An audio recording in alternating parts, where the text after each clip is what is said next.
Rise and shine mga ka-RSP! Narito na po ang gabay, patnubay para lahat, prediksyon mula kay Master Hans Kua.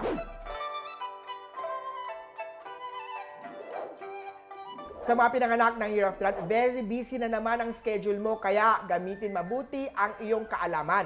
It's also good to learn new skills lalo na sa technology. Pitch at 7 ang swerte kay Year of the Rat.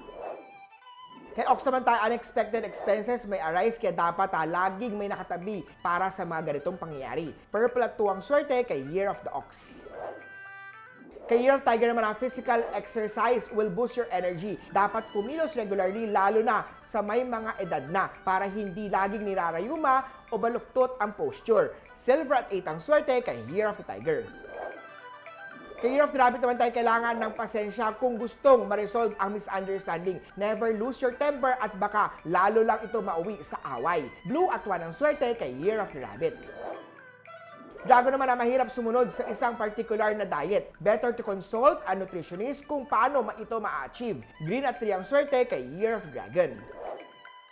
Sa snake naman, huwag maniwala sa hindi certified health expert tungkol sa herbal products or supplement. Mag-research at magpatingin sa doktor. Brown at 9 ang swerte kay Year of the Snake. Sa horse naman, this is a day to focus sa iyong clear communication. Pag-usapan maigi ang mga hinanakit at mga bagay na gustong ilabas sa dibdib. Sa mga single naman, you might find someone intriguing through a casual conversation. Purple at 3 ang swerte kay Year of the Horsey. Sa goat naman, huwag unahin ang reward para sa sarili. I-prioritize ang business or financial growth. Gold at 1 ang swerte kay Year of the Goat. Sa monkey naman, huwag ka agad umatras sa mga challenges sa trabaho, lalo na kung alam mong kaya mo yan. Kailangan ipakita ang mga strength and weaknesses mo upang magtagumpay. Dark pink at 6 ang swerte kay Year of the Monkey. Kay Rooster naman tayo, savings today can ensure a secure future. Kaya kung tatamad-tamad, kilos-kilos din. Silver at 2 ang swerte kay Year of the Rooster. Kay Dog naman tayo, maging organized, i-prioritize ang mga nalalapit na mga deadline. Kung nahihirapan ka sa dami ng problema, subukan mong ilista para makita kung ano ang dapat unahin at solusyonan. Green at 7 ang swerte kay Year of the Doggy.